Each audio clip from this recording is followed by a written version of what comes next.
На днях Россельхознадзор заявил, что в халяльной колбасе компании «Тойбос» обнаружена свинина. Сегодня кыргызстанский производитель выступил с подробным разъяснением. Главная мысль заключается в том, что наличие свинины в колбасе и другой мясной продукции попросту невозможно. Во-первых, хочу сказать, что наша компания уже работает более 10 лет на рынке. Мы являемся крупнейшей компанией, которая перерабатывает мясные изделия, являемся лидером, также активно развиваем экспорт. На сегодняшний день у нас на заводе работает 338 человек, и мы входим в перечень крупных компаний, которые оплачивают налог. Я хочу поделиться информацией относительно экспорта в Россию. Если в 2022 году, в первом квартале мы экспортировали 51 тонну, то за первый квартал 2023 года мы экспортировали порядка 144 тонн. То есть у нас трехразовое увеличение пошло, и наш экспорт в Россию активно увеличивается. За 3 месяца 2023 года мы в бюджет выплатили 57 миллионов 681 тысячи сомов. То есть, если условно взять, мы каждый месяц отчисляем налогов и платежей порядка 20 миллионов. В пятницу, как вы все знаете, в субботу появилась такая информация, что в нашей продукции в России обнаружили ДНК свинины.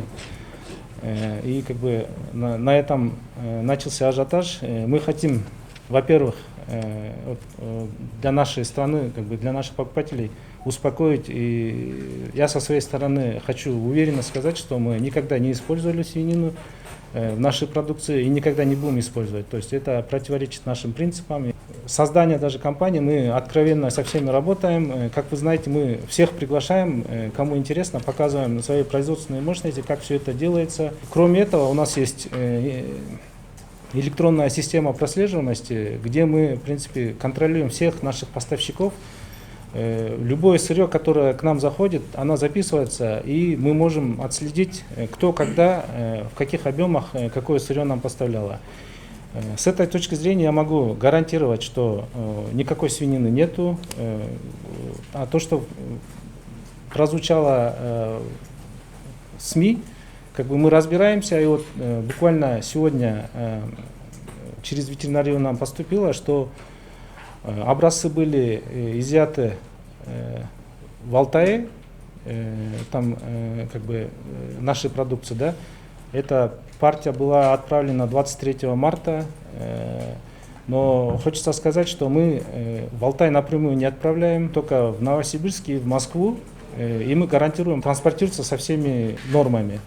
Дальше, как она из Москвы либо из Новосибирска дальше по России распространится, мы не можем уже контролировать, и, соответственно, мы не можем давать гарантию, в каких условиях, в каком транспорте все это транспортировалось. Сегодня утром отдали образцы, готовую продукцию на лабораторию сегодня, и надеемся, что к вечеру выйдут первые результаты. О том, что только что хозяин сказал, значит, это было обнаружено управлением Уральского краевого ветеринарного надзора.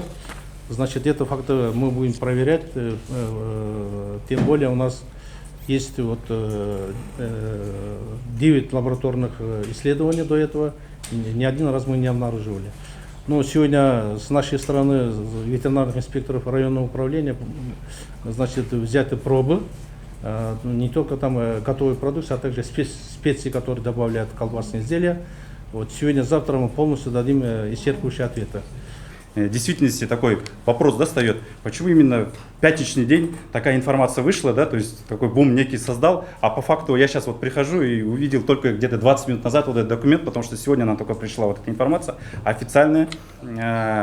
Хотел бы ответственно именно от нашей организации, от нашего объединения заявить о том, что компания Адал-Азык по торговой маркой работает добросовестно и гарантирует свое производство. Почему? Потому что мы, как общественная организация, защищая наше внутреннее производство, мы работаем над том, чтобы именно повысить наше производство. Мы часто приводим сюда наших же предпринимателей, наших же партнеров, встречи, иностранные какие-то дипмиссии, посольства, для того, чтобы они посмотрели на практике, увидели само производство. То, что сегодня отметили о том, что сегодня система прослеживаемости именно товара у данной компании. Я не побоюсь, наверное, это слово, даже нету самой Российской Федерации, я вчера даже об этом сам в Твиттере писал, потому что в момент, минуту в минуту, как вот выше отметили, данная система позволяет, откуда вот информация поступила, куда это пошла как бы продукция, кто поставщик и так далее. Хотел бы отметить о том, что компания на сегодня сертифицирована. ТÜV – это немецкий орган сертификации, который ежегодно проводит аудит. То есть данный сертификат не каждая компания себе может позволить, то есть получить данный аудиторский сертификат. Из этого я бы хотел тоже довести о том, что компания настолько, я имею в виду, открыта и проводятся независимые аудиторские заключения. И я думаю, такого рода информация о том, что как бы найдены какие-то ДНК, не соответствует действительности.